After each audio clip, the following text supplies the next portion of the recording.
estatus en su propia tierra y que eran desterrados de una manera por el régimen dictatorial que existía de Fidel Castro, que todavía existe bajo las mismas características y la misma organización que hay.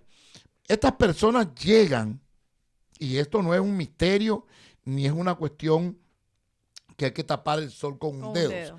Estas personas realmente son perseguidos políticos y son personas que no tienen un estatus correcto en Cuba.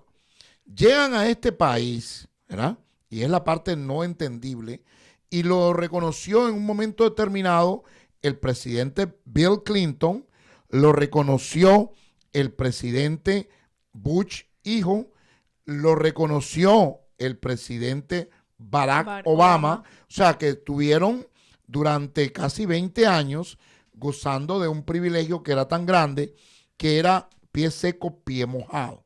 O sea, aparte de tener la ley de los 10 años, perdón, aparte de tener la ley de ajuste cubano, estas personas entraban y al año y un día, siempre y cuando tuvieran entrado con un parol, por eso es la ley de pie seco, pie mojado. Pues cuando el cubano entra con pie seco, pie mojado también, y se legalizaba. Ahora, lo malo de esto, o lo fuerte de este tipo de situación, es que, por un lado, el cubano estaba regresando a Cuba después del año y un día, estaba regresando como, sí, es verdad que todos tenemos familiares, claro, pero si yo soy una persona que a mí me están siguiendo, yo mi familiar lo voy a ver a Argentina, lo voy a ver a México, o no puedo regresar. Entonces, esas cosas que fueron falta de ética de parte de los mismos cubanos que estaban regresando por familiar o porque todo tienen, porque es que tú no puedes tener negocio con el régimen. No. Entonces tú no puedes llevar mercancía para el régimen. Pues estás lucrando de eso. Estás haciendo algo que es incorrecto. Entonces, ¿qué sucede? Que todo ese tipo de cosas se fueron juntando. Ahora, lo que yo no entiendo es que el cubano que llega a la frontera espera que lo examinen, que le hagan su proceso y que le den un documento que diga que es un I-220. O sea, no entiendo el I-220A, el I-220B. O sea, manera ya como persona, como ser humano, y lo tengas en un periodo de que no eres ni te puedes hacer residente, ni puedes aplicar. Ahora, la desorientación que están cometiendo muchas de las personas es que estas personas metemos asilo. O sea, vamos a poner un ejemplo de esta persona que los jueces saben perfectamente que el cubano debería de haber una determinación que no podían regresar. O sea, no, mira, si tú regresas, te quitamos la residencia. Sí, o sea, como una exigencia para que no ocurra, claro. Y ya dale sus documentos y que vayan a verse a México, que se vayan a ver a Guatemala, a El Salvador, a donde ellos quieran. Sí, a un tercer país, a un segundo país. A un segundo país donde haya. Pero le pones como garantía que no puede visitar. Entonces, otro gallo canta. Pero en este momento, cuando tú tienes ese montón de cubanos que no le tienen ni un estatus, ahora, yo te voy a decir otra cosa importante. Todas aquellas personas y muchos de los cubanos llenaron los papeles entre mismos cubanos cuando no están bien llenados. Entonces, fueron muchas irregularidades que hay en el sistema y personas que no necesitan asilo. Mira, yo optaría, cuando una persona, por ejemplo, tú te robas un avión de Cuba, ¿verdad? Y vienes para acá, tú no puedes ni siquiera, porque te pueden matar, necesitas un asilo. O sea, tú automáticamente necesitas un asilo. Pero las personas que somos de a pie, la mayoría de los cubanos que somos de a pie, que estamos en la calle, sufrimos persecución. Si tú vas a una manifestación, tú te expones a que te tiren un bate de aluminio en la cabeza y te rompa la cabeza, que te tiren una piedra y te abran la cabeza. O sea, el que hace manifestación, sabemos que va a tener algún tipo de consecuencia por el régimen. De igual manera, esas personas que hacen manifestaciones y que están en lo correcto porque no quieren ese régimen, esas personas sabemos de antemano que al llegar a tierras de libertad deberían de tener la posibilidad que fue la que el gobierno en 1966 le dio a ellos.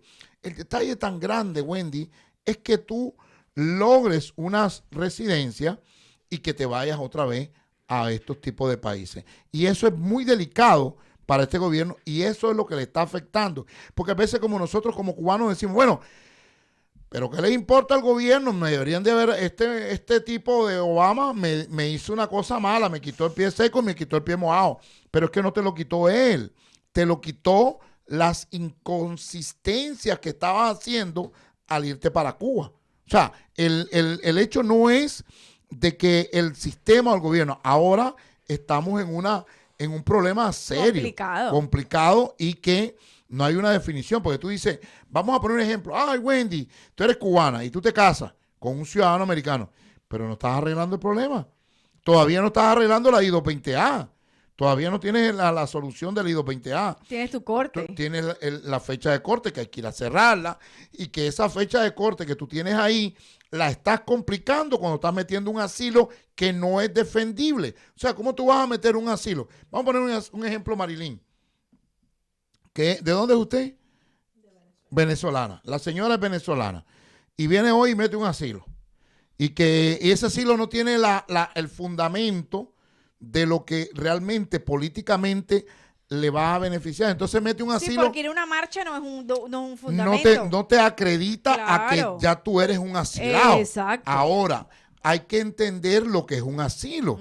Porque el asilo es el resguardarte para cualquier tipo de crimen. Puede ser que tú tengas un problema con la religión, puede ser que tú tengas un problema con unas personas que te quieren asesinar y eso es parte de un asilo que necesitas. Entonces, las personas no le dimos el valor que es lo realmente de un asilo, que el asilo es si yo vi un crimen o yo cometo un crimen o a mí me acusan de un crimen, yo tengo que defenderme de eso. Y eso es lo que te hace acreedor en los Estados Unidos de salvaguardar tu vida. Y para eso es que tú metes un asilo. Pero si tú metes un asilo donde no lo puedes defender, sería más de ridículo un abogado de defender un asilo o un representante legal cuando no tiene las garantías para que tú lo puedas defender. Mira, hay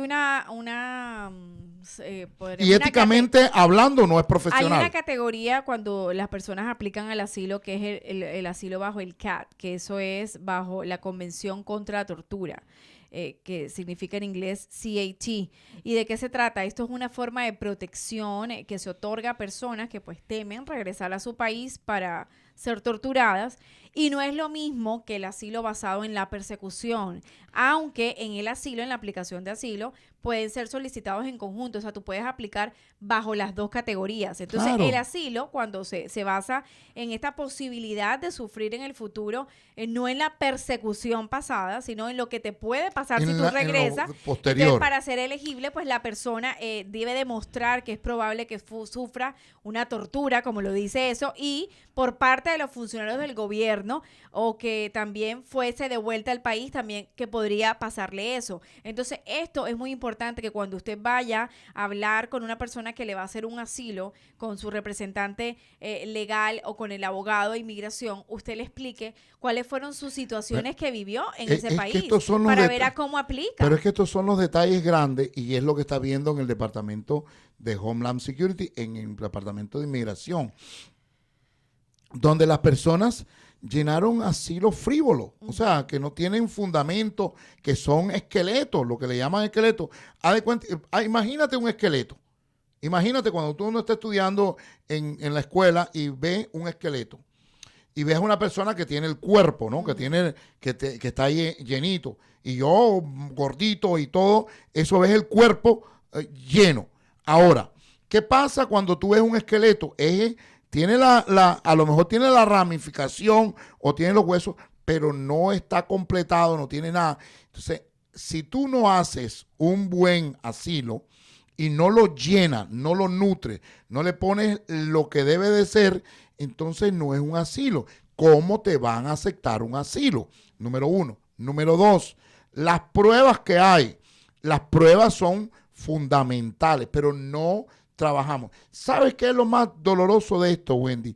que los asilos son realmente argumentos competitivos para poder ganar una estadía en este país. Pero el problema es que no sabemos cómo cargar la evidencia, porque una persona te cobra, vamos a poner un llenapapeles, porque no tenemos ni determinación, no se le puede desprestigiar a un paralegal diciéndole que es la que llenó los papeles. El llenapapeles es un llenapapeles. Sí. Y tampoco voy a desacreditar a un notario creyendo que el notario respeta esta forma de aquí. O sea, que el llenapapeles que hace esta injusticia con las personas no sabe en la consecuencia Que está poniendo el otro. legal que está metiendo o que metió a estas personas. Así es. Porque estas personas ya no hay manera de corregirlo, Wendy. Así es. Vamos a una breve pausa y regresamos con más en Conéctate con TFKM.